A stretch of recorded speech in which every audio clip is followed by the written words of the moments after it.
Good morning, everybody. What is going on? What is going on? Thank you very much for being here. Appreciate you guys hanging out on this Monday morning, week of Thanksgiving. Busy week for everybody. People taking time off of work, people trying to get with family. It's a great week. It's my favorite holiday. I got to be honest with everybody. What more do you want? Get to eat and watch football and watch some NBA. I mean, I don't know how there's a better holiday out there. Thank you for being a part of the show. Week will be a little interesting this week. Not going to be a regular week. Still kind of figuring out what I'm going to be doing, but we'll kind of do that as the show goes on. So cheers to all of you. Enjoying a nice cup of coffee. Hopefully you're enjoying your coffee or your tea or your macchiato. I don't know what the hell they're called. Just go black coffee here. Let's go black coffee. Let's keep it simple. All right, we got a fun show planned out. We got a lot to get into. I got a ton of topics that I want to hit on from the weekend. Certainly a lot of Lakers basketball conversation. And, of course, we'll hit on the weekend recap. We'll do all that. So let me give everybody a quick rundown of what we're going to do for the show today. And then also I'll take a look at the comments, and we'll take it from there. So just real quick reminder, we're closing in here. We're getting very, very close to 34,000 subscribers. So if we can get your help to get to 34,000, I'd greatly appreciate that. And feel free to like and subscribe any of the videos that you're watching here on the channel. All right, let me give everyone a quick rundown what we got going on for the show today. Let me first start off. Lakers win yesterday. Beat the Utah Jazz. They're 12-4 on the season. Some positives from the game yesterday, some negatives from the game yesterday. We'll hit on all that. Deandre Ayton gets an injury, and we don't know how significant it is, but I will tell you this. Ayton misses any time, the Lakers are going to feel it. And the reason why this is a topic for me, aside from just the Ayton piece, who would have thought Ayton was going to have this much of an impact for the Lakers where, we really go out of our way to say, hey, is Ayton good? Is he not good? If he's not good, what do the Lakers do? This and that. So we'll spend some time on the DeAndre Ayton piece of things. So I think that's worth the conversation. And I don't know if a lot of people thought it was going to be a main conversation based off of him kind of walking into the regular season, but he's proved his value. So give the man his credit. Championship contenders. This came up two different times, and this is why I want to bring this up. Yesterday, I'm doing the post-game show, and somebody's like, yeah, they're not championship contenders. What is the definition of a championship contender? Richard Jefferson had a quote, I think it was on Friday, doing one of their, I don't know if it was doing a podcast or was he on NBA or was he on ESPN, wherever he was, basically saying, look, the Lakers are a B+, which is not a championship contender. They're not, you need to be an A- or an A or an A+ to be a championship contender. So we'll kind of define what a contender is and where the Lakers are. We'll tell you 12-4 in the Western Conference, and you've already played so many road games so far, and you've done really well on the road. I mean, if you're not a championship contender, I mean, what do we define you as? But I understand that could be a complicated description. So we'll spend a little time on that. You know what's so interesting? A big part of my conversation with everybody these last couple of days. Big part of the conversation was on the Lakers front office and everything, the moving and the shuffling that was going on. How quick did that just was like, all right, cool. That's a backstory now. Nobody really cares about it. I put a video up over the weekend on Pelinka. I want to read some of those comments there. But the page is churning very quickly on that Jesse Buss story. I feel like most people are like, yep, sounds good. So what's the new front office going to do? Who's going to be in the new front office? I think obviously a lot of people are excited about what new ownership is going to bring to the table. I got some NBA news, quick conversation about Klay Thompson and John Morant yapping at each other a couple days ago. I thought Klay said something. I've said this to you guys before. I hate how John Morant is not one of the top players in the NBA anymore. I used to enjoy watching him play, and every year it's just got more and more disappointing. We'll get into that for a quick second. Weekend recap. Rams might be the best team in the NFL. Maybe it's not even a conversation. And then we'll call it a day. So thank you for being here, everybody. I appreciate it. Hopefully everybody's this week is nice and calm, and you get a lot of time off, and you get to kick back, chill, spend some time with family, and eat some good food and watch some sports. So I'm rooting for everybody to not do jack-ish this week. All right, let me take a look at a couple of the comments. We'll get the show started. All right, what do we got here? Here's a good morning, Slee. Nice start to the season. I'm a Laker hater, but bias aside, you aren't playing as good as your record says. Should be satisfied with a 4 or 5 seed. You know what I really, really like from people? What I really, really like is when they could take their emotion out of a conversation or a chat and just say, all right, this is how I feel, but this is the reality. Then I feel like I can have a grown-up conversation with you. So thank you for admitting that you're a Laker hater, but that you're still trying to be honest. That's refreshing. That's refreshing.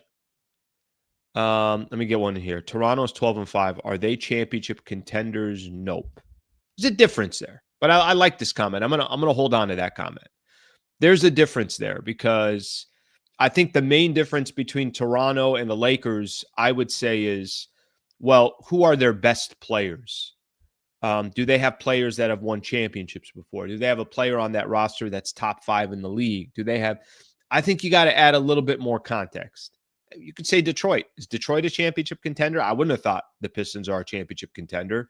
They got off to a 14-2 start. We'll take a look at more of this. All right, let's get another one in these here before we start. Last night, the Lakers announcer said the Lakers have shot 139 more free throws than their opponents and have made more free throws than their opponents have taken, even though they know that's some BS. Yeah, listen, I'm not a fan of the free throw shooting game. I'm not trying to watch a free throw shooting contest in any of these NBA games. And the Lakers are more prone to get to the line, but they have 2 of the top foul baiters in the league. Luka will get his free throws based on baiting you into fouls. Austin Reeves will draw contact and obviously try to get fouls as well. So they got, stylistically, the Lakers have some guys that are more prone to that. Listen, I'm not going to argue with you. I'm not trying to watch a free throw shooting competition. I'm definitely not. All right, let's get started here. Thank you for being here again. Appreciate you guys hanging out, and let's get the show started. So hopefully everybody had a nice weekend. Lakers, we had a weird portion of the schedule that I don't think we're going to get again until the All-Star break. The Lakers had a significant amount of time off in between Tuesday's game and Sunday's game. They went 5-6 days without playing a game. So what was kind of crazy, getting ready to watch the game last night, and we had a family event yesterday, so I was there, and then I leave. I shoot straight to my office, and I get ready for the game. I'm like, wait, the Lakers haven't played since LeBron had 12 assists against the Utah Jazz in his season debut. And it felt like, for many reasons, Tuesday to Sunday, I was like, I don't remember anything about the Lakers. It felt like it had been 3 weeks since the Lakers had played a game. So they're in Utah. They're getting ready to take on the Jazz. And I'm not going to spend too much time on the Jazz, obviously the game. But it was I think maybe I don't know if what you expected is the right way to put it. But if I told you the Lakers were going to go 5 days without playing a game, and, LeBron is going to be playing his second game, and they're in Utah for this random one game against the Utah Jazz, and then they're going to go back home. Would they look rusty? Would they look a little disinterested? Would it be a close game towards the end? The answer was yes to all of that. Just a really ugly game. There was no flow to the game at all. And there was one point that you thought, all right, Lakers are going to pull away. It was in the fourth quarter. They took an 11-point lead. And everyone, I even remember Billy Mack and Stu Lance saying at one point, they said, finally, when the Lakers got it up to 10. And I think what they were trying to say was like, finally, some separation. Finally, the Lakers can breathe a little bit.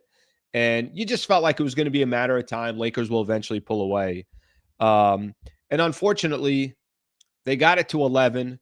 And then next thing you know, it's at 8. Then it's at 6. Then Markkanen hits a 3. It's a 3-point game. It's a 1-possession game. And there was a moment in the game where Lakers, I thought they were going to lose the game. I was like, Lakers miss another shot. Really poor possessions down the stretch. Just dribbling out the shot clock. Just, again, hoping that the game ends rather than going to step on the throat of the opponent. And Lauri Markkanen had the ball down 1 with a chance to win the game, and he took a kind of like a free throw line extended little fadeaway that you just thought was going to go in. And Lakers, I think they escaped. They got lucky. They won the game, and that was it. So nothing really great to talk about.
I don't know what to tell you here.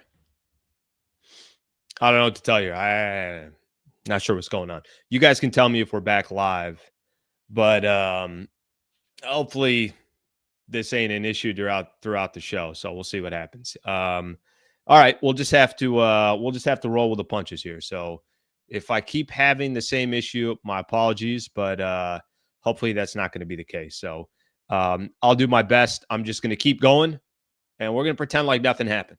Like nothing happened. If it continues to happen, then I'm going to have to figure out what to do here. But just kind of randomly out of nowhere, I feel like it's just going in and out of network. So anyways, that's a quick heads up on that portion of it. I'm going to jump right back in as if nothing ever happened. All right. Here's how I'm going to jump back in. I was talking about here are one of the positives coming out of the Lakers and the Jazz game. One of the positives that I would say is you got an 82 game grind. And in an 82 game season, shit happens. And it's not always going to look perfect. And it's not always going to look great. And this kind of comes with the territory sometimes. And I think for the Lakers, did you walk away with a win or not? And I was listening to Luka on the postgame. And Luka spent a lot of time on this postgame. He's basically saying, like, listen, it doesn't have to be pretty. Just go get the wins.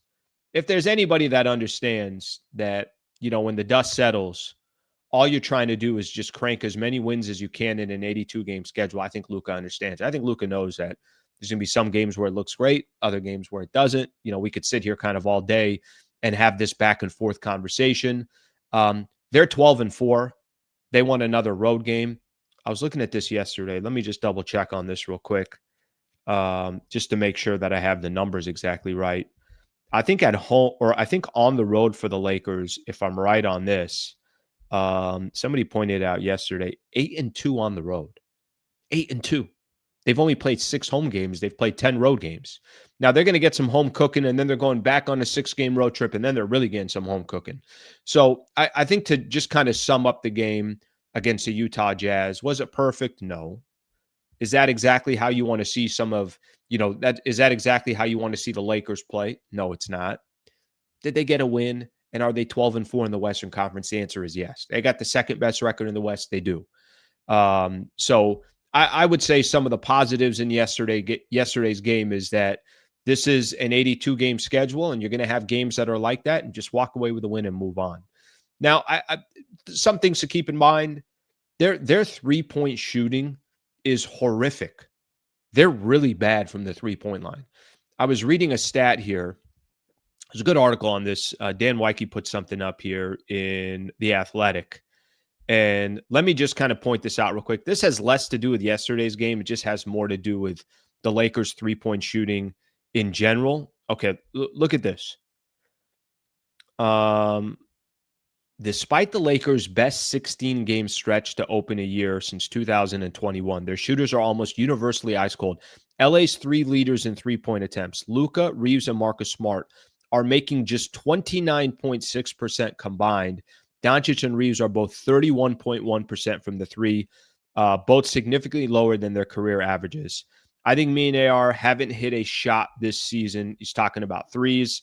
There was, he was asked, Austin Reeves was asked about it during postgame yesterday, basically cursed, joking around, kind of Austin Reeves' personality. The team can't hit threes. I did see something. There was a stat here that was a little bit shocking. Let me try to find this stat here real quick. Just kind of shows how bad the Lakers have been. Listen, there's 2 ways to look at it. The good thing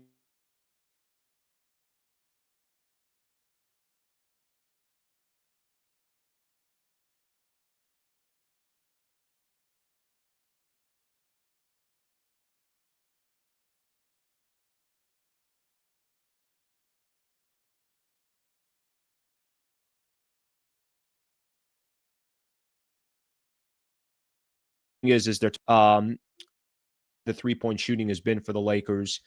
It doesn't all add up. I mean, I think if you're shooting that poorly from the 3-point line, you shouldn't have as many wins as you do. But the Lakers have obviously found a way to do it. Again, good article by Dan Wyke. So something to keep in mind in regards to, obviously the Lakers and so far this year and where they're sitting. Their 3-point shooting has got to be significantly better if they're going to make any noise. Okay, there are a few other topics I want to, obviously jump into. So we're going to get ready to get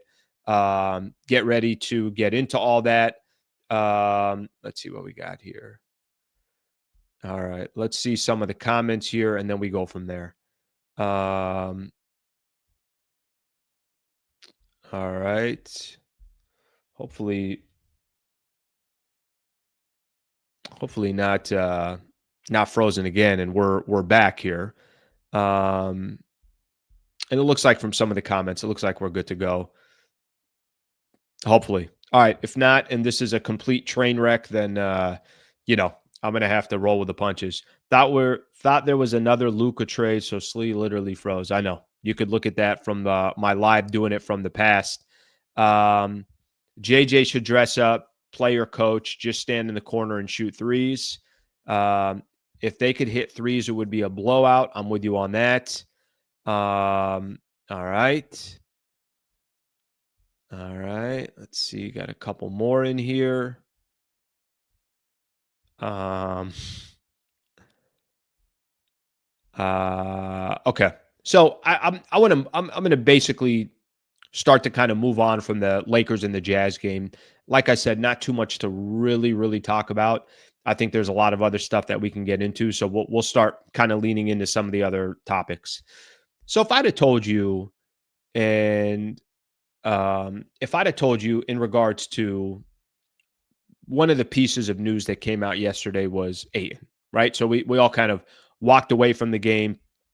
Deandre Ayton exits with a knee contusion. And let me just kind of give you a little bit of the information on it, and then we'll talk a little bit more about, what this means for the Lakers and why I think there's some significance to this, and we'll see what eventually happens. Here's what JJ Redick said yesterday after the game. He said, He had gotten hit on his leg in the first half and was kind of limping through it, is what JJ Redick said, and then couldn't go in the second half. So only played 13 minutes for the Lakers.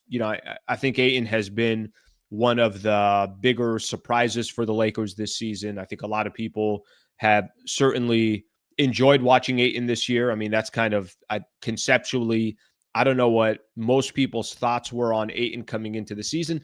I didn't think Ayton was going to be as good as he's been. He's been good. He's been really, really good for the Lakers. I mean, I think the 16 and see his exact stats here, but he's around 16-8, maybe 16-10 a game. This could be significant. And hopefully he's only out. Lakers only have one game on Tuesday coming up tomorrow against Clippers. They don't play again until Friday against the Dallas Mavericks. You're taking on some teams that are pretty, struggling in the Western Conference. Let's put it that way. So let's see how strategic the Lakers are going to be with DeAndre Ayton. But if you told me before the season started that if Ayton went out of a game, I was going to sit here and the very next morning kind of saying like, hey, we got to get Ayton back. Ayton's key. Ayton's important. Now, luckily for the Lakers, there's a little bit of depth there. They got Jackson Hayes. Maxi Kleba, I thought, had a good game yesterday, so that was obviously very helpful. But instantly, Ayton goes down with a little bit of an injury, and it's like, wait a minute, what's going on? How come Ayton or when is Ayton coming back? Give me more details, and we'll see when the Lakers obviously provide a little bit more details.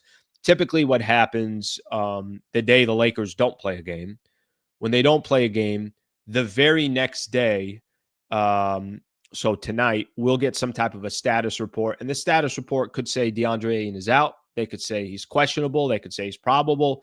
Or he could just not be on the, obviously on the injury report. I'd be surprised if he's not on the injury report. So we'll see what happens in regards to DeAndre Ayton. But certainly a player that has proven his value so far for the Lakers. And I think instantly you see him out in a game and people are like, wait, where's Ayton? Second half was starting yesterday, and they said, well, Jackson Hayes is going to be starting. Instantly, I'm like, all right, give me some more details. Not every player has that significance. I think if Marcus Smart misses a couple games, you're like, okay, they'll be all right. There's enough depth there in that position. Gabe Vincent misses a couple games. Not that big of a deal. Lakers can do this. They can do that. There are players on the roster where, obviously you got your top three guys. But even LeBron was out for 14 games, and the Lakers were still winning games. They're 2-0 now since he came back. But I think the bigger picture here, the reason why this is even a conversation is because it shows Ayton has been doing well for the Lakers. So we'll see how long he's out for. I thought yesterday there was a good quote, and there were a lot of people talking and saying some positive stuff about Maxi Kleba. We'll see what Kleba ends up being for the Lakers, but what did LeBron say? He said, but Maxi gave us big minutes, brought physicality, had a big time move towards the end, got that dunk. Lakers, I think, took a 4-point lead at that moment.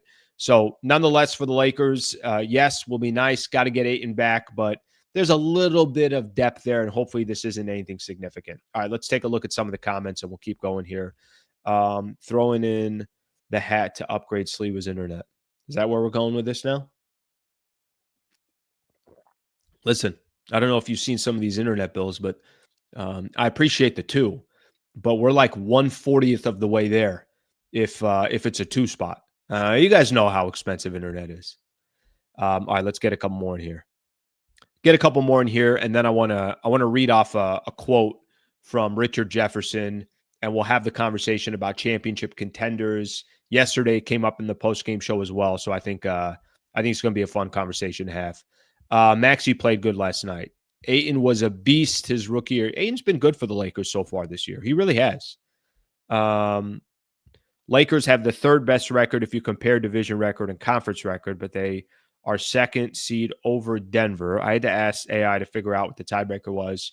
Well, I will tell you, and this is how I figured it out. I just went to ESPN and I just hit Western Conference standings, and I saw the Lakers were in front of the Denver Nuggets. So that was my way of figuring it out. Ayton is pretty skillful. I thought he was a bum. If I'm being honest with everybody, I don't blame anybody's feelings coming into this season about DeAndre Ayton. If you were positive about Ayton, great. If you were pessimistic about Ayton, I get it. If you thought there's a reason why another team was going to pay him $30 million to walk away, or 25, 28, whatever that number was that Portland's playing, I understand. But you also got to give credit where credit's due, and he's been good for the Lakers. I think that part is fair. He's been good for the Lakers. Let me get one or two more comments in here, and then go from there. Ayton is elite until we face Oklahoma City Thunder. By the way, that will carry with him. That should carry with him for the next time the Lakers play the Thunder. I do remember this. Lakers had, what was the next big? Oh, they had a game against Milwaukee. And I was leading into the game against the Bucks. I'm like, look, it's nice for you to have nice games against Charlotte, but we need you to have a good game on the road against the Bucks team that has Giannis Antetokounmpo, that has Miles Turner. And he answered. I thought he played really well against the Bucks. So Ayton has showed his value, I think, to Laker fans out there. And I think that's, obviously, however long he's out for, the Lakers are obviously going to need him and want him back sooner than later. Okay, I got to give a quick shout out here. Brad Wallace and the Wallace firm. I got a great example here for everybody. And I hope you guys never need Brad Wallace. I hope you never need the Wallace firm. A little over 2 months ago, an auto insurance company made a $1.25 million offer to one of Brad's clients whose case was going to trial in Palm Springs. After Brad Wallace selected the jury and delivered his opening statement, the insurance company decided to pay Brad's full $2 million demand before the first witness was called to the stand. That's how you execute and win. The Wallace firm is built for trial and deliveries and delivers serious results on serious injuries and wrongful death cases. I think the best message that I can get across to everybody here, and I've said this before, I hope you don't need an injury attorney. If you do, Brad Wallace and the Wallace firm, they represent the entire state of California. I can make a personal introduction. They're the best in the business, and he's a supporter of the channel. So I hope that you guys reciprocate the love that he's given to the channel. Again, I know this isn't a service that you need day to day, and I hope you never need it. But if you do, Brad Wallace can help you, and the Wallace firm can certainly help as well. So shout out to Brad Wallace and the Wallace firm, and thank you for their continued partnership. All right, let's keep moving here. Championship contender. I got a good quote here from Richard Jefferson. Richard Jefferson, obviously in the league for a while, eventually found himself, has won an NBA championship with LeBron. Certainly has done a great job as a broadcaster as well. I mean, listen, whether you guys love the guy, you hate the guy, I mean, it honestly doesn't really matter to me. But he had a quote that I think is worth a good conversation here, and this will talk a little bit more from a championship contender status. All right, let me give everyone what he said. He says, "This is what I will say about the Lakers and where I stand with the Lakers." By the way, he's got some good points in here, so let me kind of support him here before we even get started. The Lakers are a very good team. In the second round of the playoffs, they could potentially meet Denver, Houston, or OKC. So that's basically saying, hey, you're a top 4 or 5 seed in the Western Conference, and if Houston, OKC, and Denver have a better record than you, you're going to eventually face one of those teams if that's how it is, 1, 2, 3, in regards to the standings. You could face one of those teams in the first round as well. That's what I'm saying. As good as they are, they would be the underdogs, and they would have to overachieve. Those 3 teams are well-balanced youth. They have all the pieces. The Lakers are a B-plus team. Those 3 teams are A- to A+. So that's what Richard Jefferson had to say to the Lakers. And this is why I think he's saying they're not true championship contenders. All right, let's kind of try to define this. And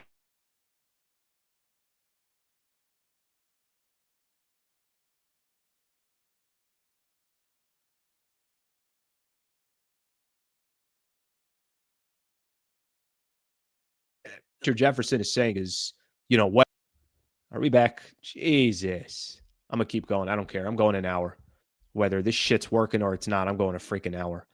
I'm going to keep going. I'm going. So that one was a brief one. I'm going to keep going. I'm going. The Richard Jefferson thing here real quick. You guys got to tell me if it's back. Here's I think what is fair for Richard Jefferson. I think here's what's fair for his point, and I think it's going to be some of the argument that we're making here. I think what's fair on Richard Jefferson's point is okay, hey, look, there's teams that are better than the Lakers in the Western Conference. My only hesitation that I will say in regards to where the Lakers are, how they've started the season, already 10 games on the road, they're 8-2. You know, you could keep kind of compiling this entire, you can view this any way that you want, but as you compile what the Lakers have done so far, they are 12-4. They are 8-2 so far. They have beat whether it's the San Antonio Spurs or the Minnesota Timberwolves. I mean, they have some decent wins under their belts as well. I get it. They haven't played OKC and Denver, but I got a difficult time saying that Denver's better than the Lakers and Houston's better than the Lakers. They've played OKC. They haven't played Houston. They haven't played Denver. I got a difficult time just assuming that those teams are better than the Lakers just because we haven't seen them play against each other. Okay, maybe there's a little bit of an advantage there. Maybe, maybe not. I'm not sure. Um, you know, what do they say? Styles make fights.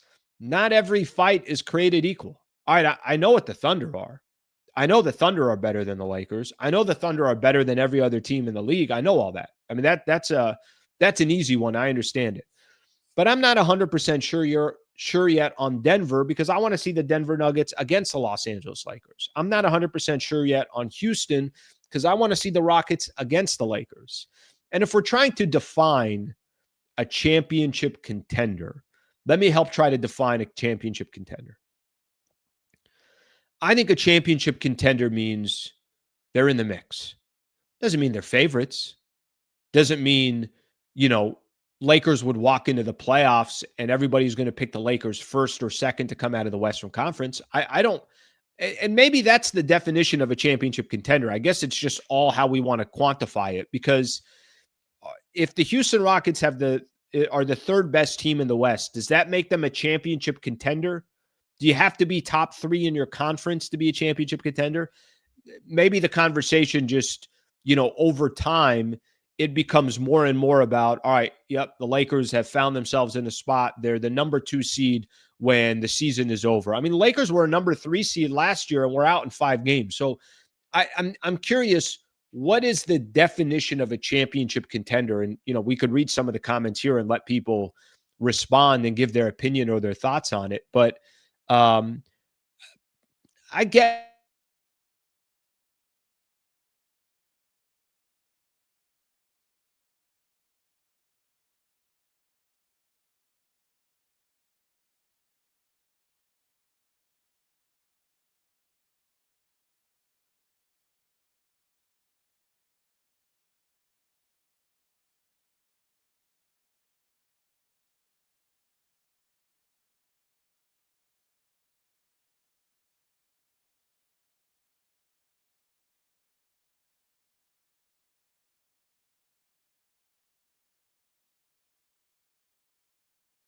what Rich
Guys, I don't know what to tell you.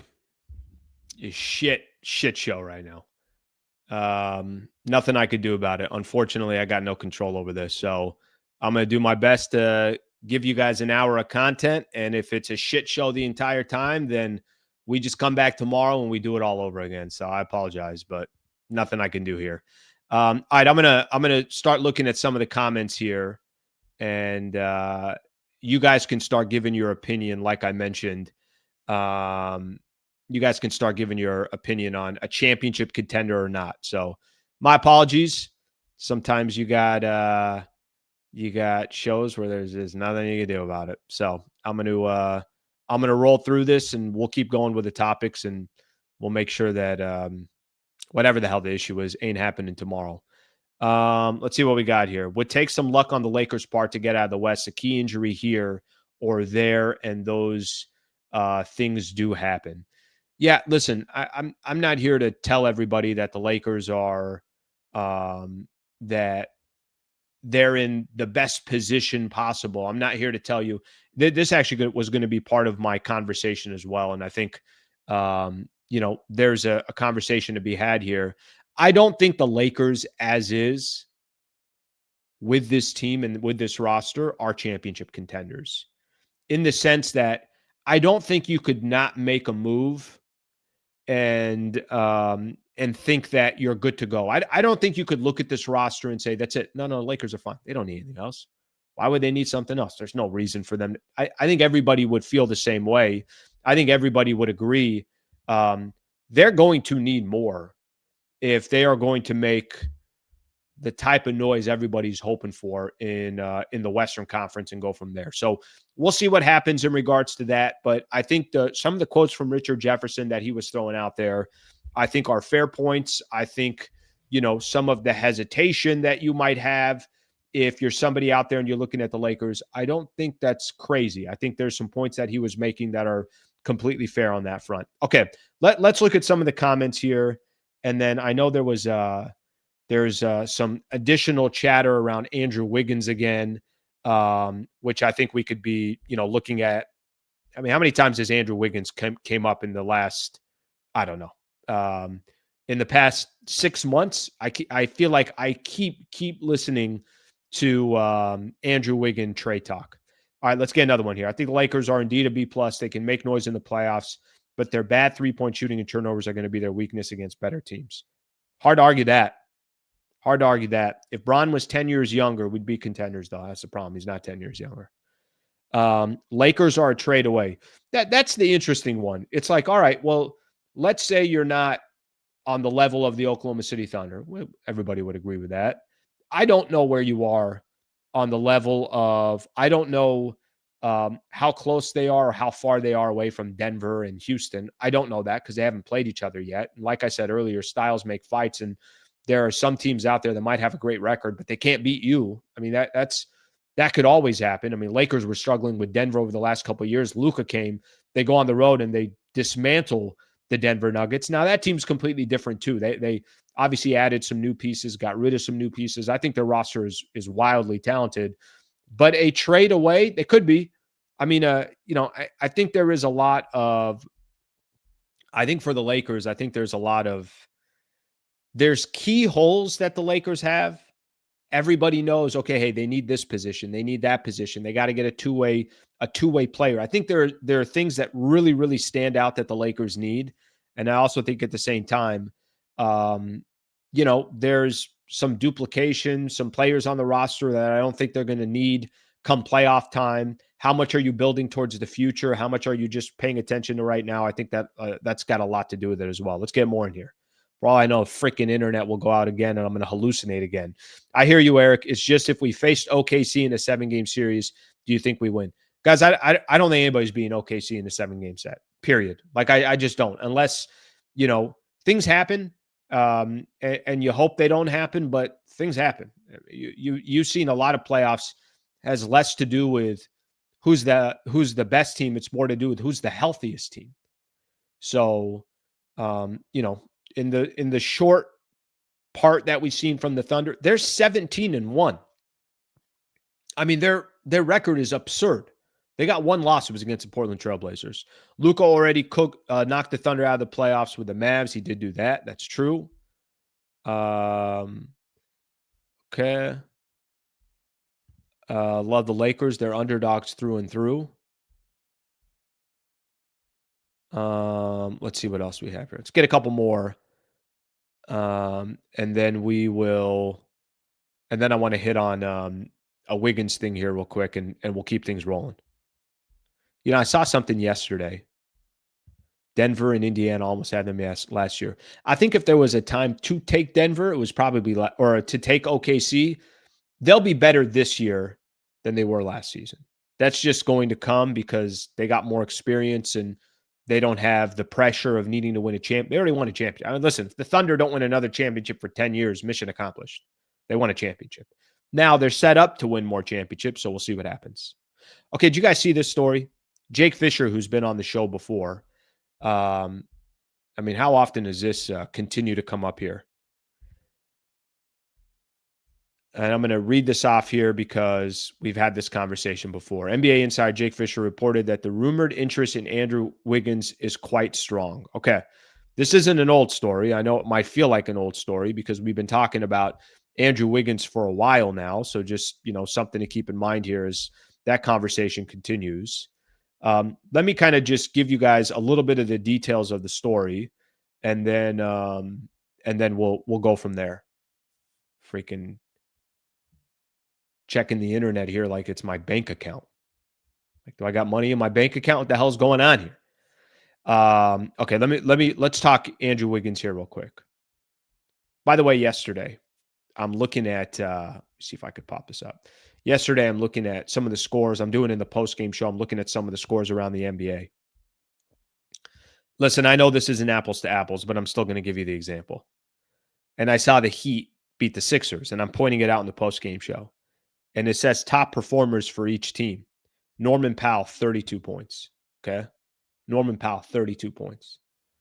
Look at where Miami is and look at where the Clippers are. And the only reason why I'm mentioning that is I've told you guys this before. I don't like making trades with smart front offices. Miami's a smart front office. Miami's 11-6. They've won 4 in a row. The Clippers are 5-12. So just, you know, for what it's worth, I do think there's significance of who you make trades with, and are those teams that usually find a way to make things work, or are they teams that don't find ways to make things work? So anyways, let me get into the Wiggins thing here real quick, and then I'll get everybody's opinion. I think we all agree. If the Lakers are to be true contenders and hang with a team potentially like OKC or Denver or Houston or whatever the case is, I think they need more. And what I think everyone would agree with, if you had to identify what type of player the Lakers need, what kind of player do they need? I think most people would say, Al, they need a two-way wing defender, a guy that could hit threes, a little bit of experience in the NBA, can get stops, can guard multiple positions, is a 3-and-D player.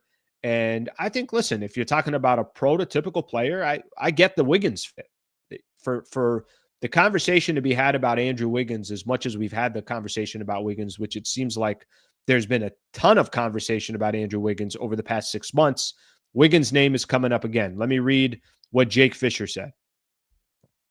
We've heard for some time now that the Lakers know they need improvements on the wing. Andrew Wiggins has been a name they are monitoring if Miami were to make him available. Okay, let me give just some quick background about Andrew Wiggins. I wrote it in my notes here so you guys know.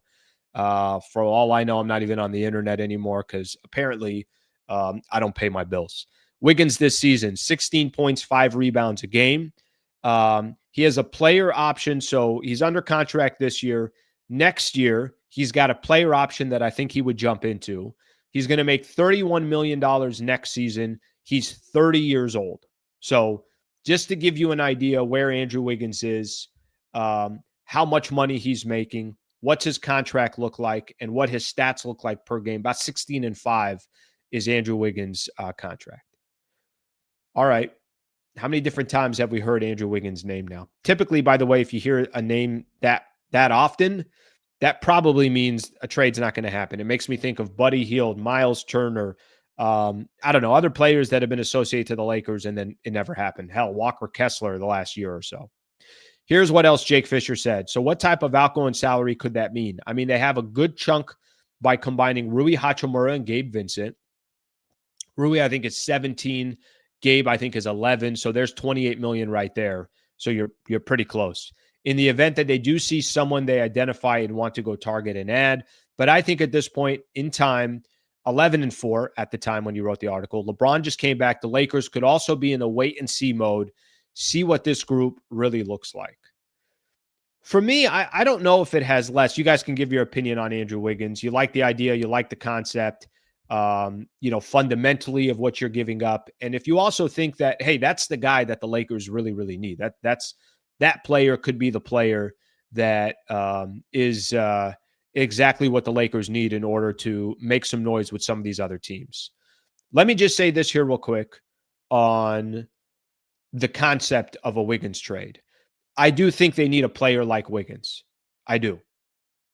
I do think you have a couple of players out there that I'm not 100. If you ask me who's going to be more of an asset to the Lakers, Rui Hachimura or if Andrew Wiggins was on the team, I would lean towards Andrew Wiggins. I think Wiggins could be more of an asset for the Lakers than Rui Hachimura. If you ask me about Gabe Vincent, do they have to have him? Do they not? I would tell you no. I don't think the Lakers have to have Gabe Vincent. I don't think any Laker fans are going to lose sleep over Gabe Vincent. My only hesitation is this. Do they need to make a deal November 24th? That's my only thing. I think the thing that I sit back on is why don't you just kind of let things play out for a little bit? Do I have hesitation making a deal with the Miami Heat? I do. I genuinely have hesitation in making a deal with Miami because I don't trust their front office because they're too good of a front office. I mean, I'm just using as an example. I know it's not apples to apples, but the Norman Powell deal that just went down, Norman Powell's a good player. The Clippers thought we're going to get Bradley Beal, we're going to get John Collins. They're making this. They're playing chess while everybody else is playing checkers. No, you were playing checkers. I know they can't.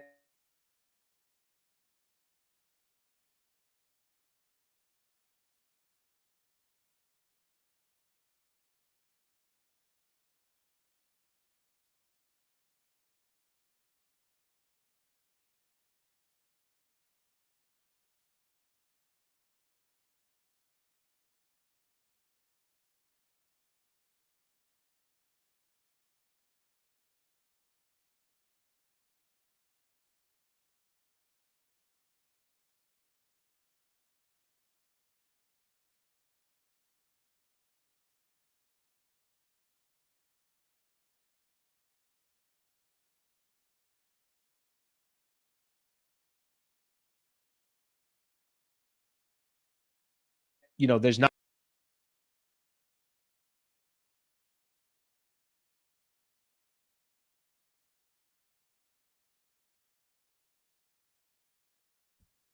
I'm still going. I'm going to keep fighting. I'm going to fight till the end. At some point, you just say to yourself, well, I'm going to be here till 9 o'clock. And if that's freaking by hell or high water, I'm just going to be here till 9 o'clock. I don't give a flying F. I'm staying. Okay? I'm freaking staying. All right, let's keep going here. I'm going to keep going. Nothing I could do, guys. One of those days, it's a shit day. All right, let's keep going here. Lakers aren't going to trade Future and take on a big contract. They want flexibility for AR, Ayton, and etc. Yeah, but I will say this. The 30 million or something like that would go towards Andrew Wiggins. I will say that that's not a crazy offer. And Andrew Wiggins would only have 1 year left on his contract after this season. So I don't think the Wiggins deal is this, albatross of a deal. And I don't think that this is, one of those situations where everyone's going to look at it and say, oh my God, we can't get rid of this contract. I can't believe this is on the books for a significant amount of time. I don't think so. By the way, there was also one point in the article as well, which I don't think is a terrible point. There was one piece of it that was talking about how, at the end of the day, hypothetically, even if LeBron decided to stop playing after this upcoming year, well, you technically would have Andrew Wiggins slotting into that slot for next season and moving forward for one more year. So I don't think the deal is awful. I don't think it's terrible. I don't think the world would end if the Lakers traded for Andrew Wiggins. I'm just saying you just don't need to do anything right now. I mean, I'm not making a deal before January 1st. What do the Lakers have? Let's make sure we understand fully what the Lakers need. Maybe other players become available. Go look at what's happening right now in the Western Conference. The Pelicans are terrible. I'm just going to list out all the teams: Pelicans, Sacramento Kings, the Dallas Mavericks, the Clippers, the Utah Jazz. There's about 6 teams. The Portland Trailblazers are going the other way. 6, 7 teams right now that who knows what they're going to be doing in the next 30 days or so. Maybe they're all kind of, maybe they're all starting to sell. So that's what I would tell you. All right. Let's keep going here. F today. Let me tell you that right now. Freaking F today. I freaking like my topics today too. Piece of shit internet. That's how we want to start the week. Freaking loyal listeners in here just coming in here to hang out. It's bullshit. I don't even know who I'm mad at. I should be mad at myself. I'm going till 9. I don't freaking care. You know what? You know what makes character is when your face is in the mud. That's when it makes character, not when everything's going well. Could have left there a half hour, goes, oh, the internet doesn't work. You keep your ass in front of this mic till 9 o'clock, Al. Figure out your shit. Excuses. This freaking Sliwa guy. All right, let me keep going here. I'll read some of the by the way, the internet's going to 100% go out here in 2 seconds again. The internet's like, you want to play this game? Huh, tough guy? All right, let me go to another topic here real quick. If you guys have some more thoughts on the Wiggins stuff, feel free to put it in, and I'll do my best to to get to some of those here. Don't crash out. I'm gonna hallucinate. But you just gotta keep going. Just gotta keep going through the ups and the downs. Right now, I'm basically 0 of 9 from the 3-point line, and I'm saying to myself, well, I'm gonna hit the 10th one. Okay, so how quick did everything just change? Think about what happened on Friday, or really on Thursday, and everything that we were talking about on Friday. And then by Monday, it's a lost story. Do you guys remember what happened on Thursday and then how I did the show on Friday? Here's what happened. I'll help remind you guys. Thursday, Joey Buss and Jesse Buss and most of the scouting department were basically off the books of the Lakers. They're like, yep, that's it. We're moving on. There were some quotes basically saying that Jeannie Buss took care of herself, didn't take care of her siblings. And that was a big story on Thursday. Friday, I dedicated most of my show to that. I had a topic. One of the topics I had too was about Rob Pelinka. What's he going to look like long-term, this and that. By Monday, nobody gave a flying F about that topic anymore. The reason why I say that is because, I'll tell you why I say that, because it just kind of shows you how fans think of the game. They don't need the drama. They don't need the infighting between the organization. They don't give a flying F about that. You know what they want? They want to make sure their team is making the right moves, the front office is making the right moves, and the Lakers are putting themselves in a position to compete for championships. That's what fans care about. They don't care about anything else. So what was a big-time story on Thursday and Friday, I'm telling you, was a no story by the time Monday came around. The only reason why I'm bringing this up, 2 reasons. Number one is I wanted to point out that it was a big story and it's no longer a big story, and my internet is shit. And then the second reason why I wanted to bring it up is because I had a Pelinka topic that I kind of let play over the weekend, and that will new ownership look at Pelinka from a long-term perspective, or will new ownership look at Pelinka and say, yeah, you're not part of the process and you're not somebody that we hired and everything else. And I'm going to tell you what most people are saying in the comments in regards to Pelinka. Here was my title. Will new ownership stick with Pelinka long term? Rob will be gone in 24 months. New ownership will shine. I'm just going to read comments. I'm going to list off some of the comments. When Magic was there, he was part of the problem too. Okay, now let me get another one. New owner is going to give the honor of firing Pelinka to Magic. We know how Magic and Pelinka, how that ended, and we know how Magic is with Mark Walter and their group. Let's just say they're pretty close. This season is probably the last safe season for Jeannie, Rob, and JJ and the Ramby band. What they do at the trade deadline and how they look in the postseason will determine if ownership cleans house this offseason or not, I believe. Okay, let's read some more here.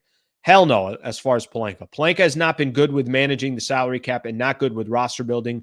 He was good with some of the big trades, though. There was some degree of luck with getting Luka. Other GMs don't like him and don't want to trade with him at times. Get Bob Myers or Sam Presti or the Spurs GM. So that gives you just an idea of what some of the comments are coming from other people. Let me just say this, and I do think that there is a little bit of wait and see. I do think it does not help that Rob Pelinka was not hired by this ownership group. I don't think, by the way, JJ is going anywhere anytime soon. That's just my belief. And I think Pelinka's getting at least a year. Let's put it that way. So I think a lot of people out there that think that, oh, no, he's going to get fired and this is going to end quick and all that stuff. I don't think it's going to happen quick. He did just get Luka. He has done some stuff, obviously, that has been significant for the Lakers. I think he's had a really good 1 year for the Lakers. Some of the signings that he's brought in, he's kept the books flexible. I think there's a lot of things that he's done that I would say is going to buy him some time.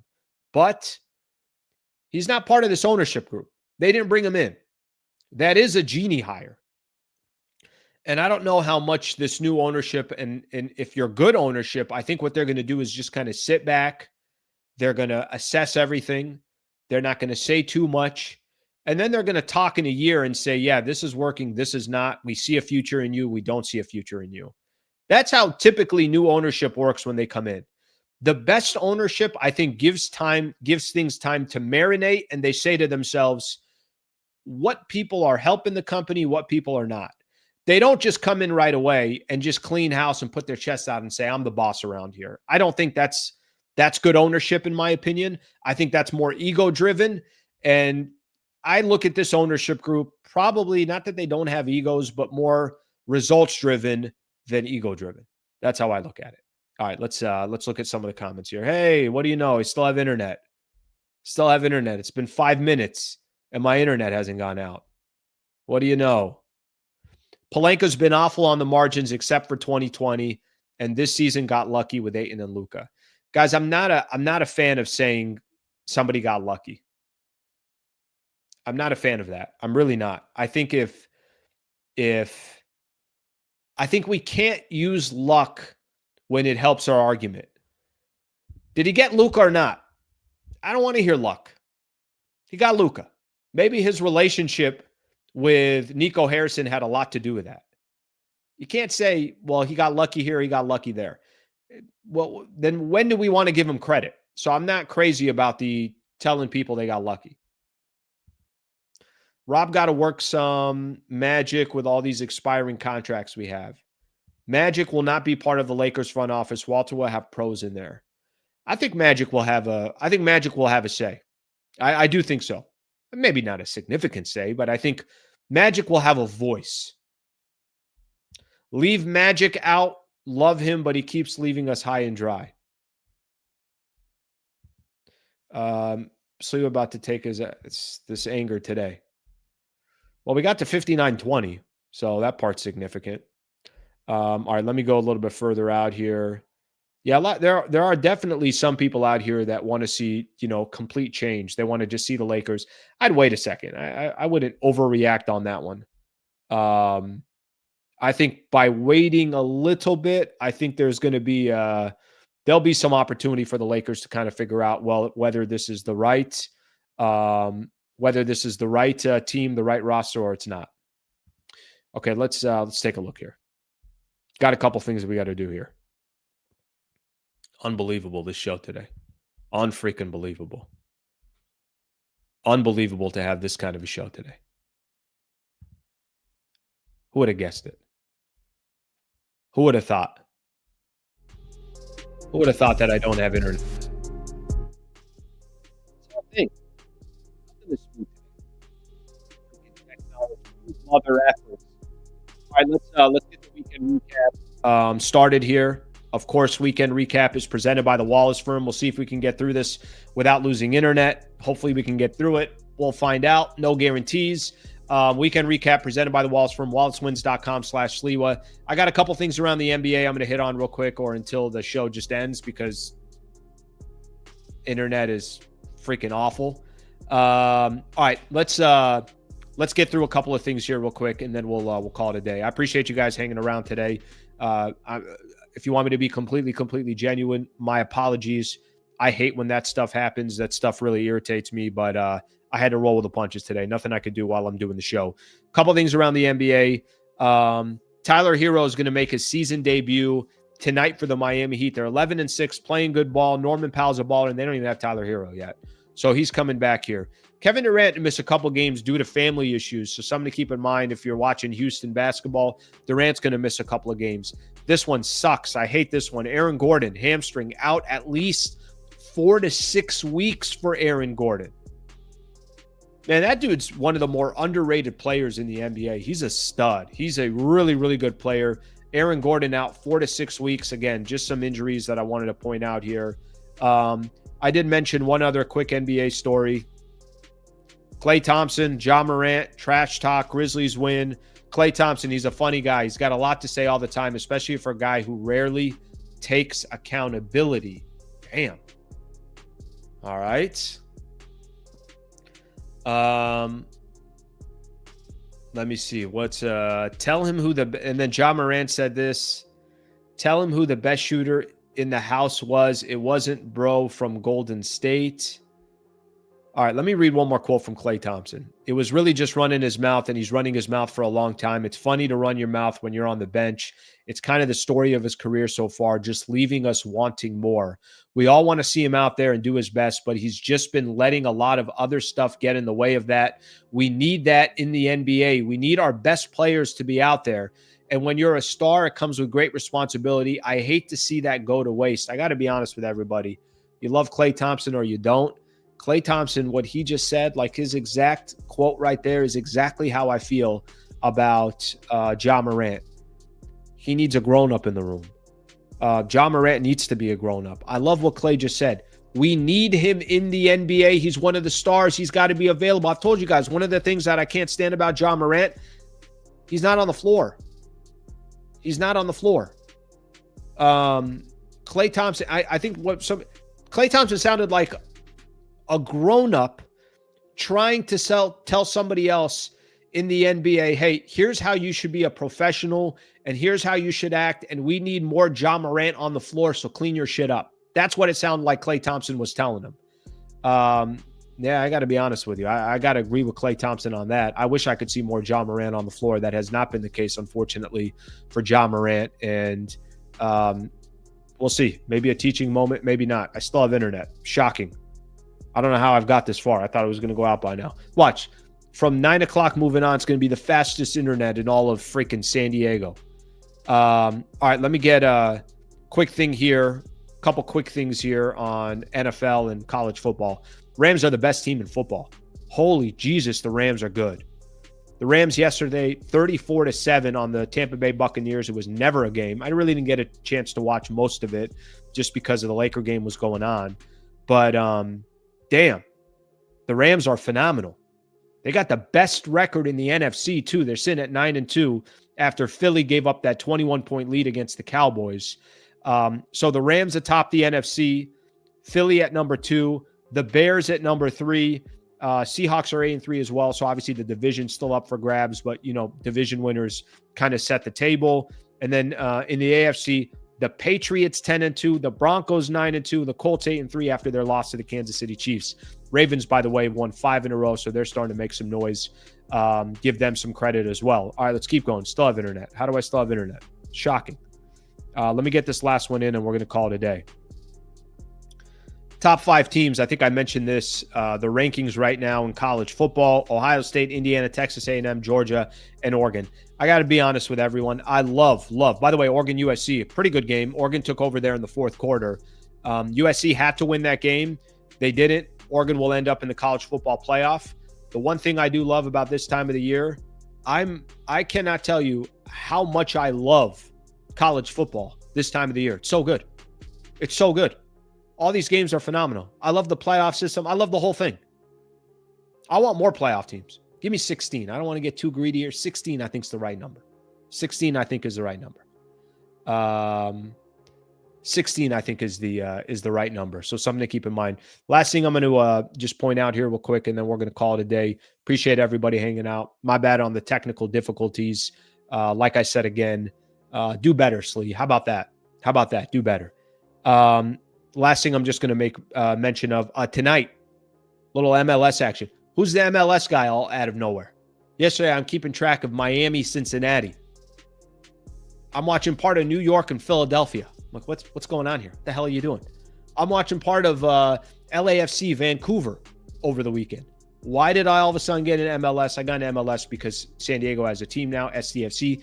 Tonight, SDFC, Minnesota, for a shot to get to the Western Conference Finals. I don't even know. Is that what they call it? I don't know what they call it in MLS. If San Diego wins, they play Vancouver and are in the Final Four. See what happens. I am planning on going to the game, so I'm looking forward to that. And yeah, I'm going to get demolished on StubHub or whatever. Alex, I got to be honest with you. I wasn't asking you. Okay. I don't want to know. No one cares about the MLS. I don't have time for that right now. I care. I've been a fan for like 2 months. Okay. It's my loyalty. All right. That's all I got, everybody. Thank you very much for being a part of the show. My apologies on earlier. We'll clean this shit up and we'll get the shows rolling. I got a cool partnership I'm going to announce with everybody. Maybe I'll do it after the holidays, but things are going pretty good so far with my partnership with iHeart. I got some other stuff that I'm looking forward to announce to everybody. So just kind of started that, and we'll go from there. Thank you for being a part of the show. Hope you guys have a great rest of your day. I'll be back tomorrow, and I will see you at 8 a.m. Tomorrow, I should have a better plan of what the rest of the week looks like. Any Laker game, I'm going to be doing a post-game show for, but the question this week is just what days I'm going to be doing the live show. So thank you, everybody. Have a great rest of your day. I'll see you tomorrow, and I'm going to hallucinate on the internet. Have a great day.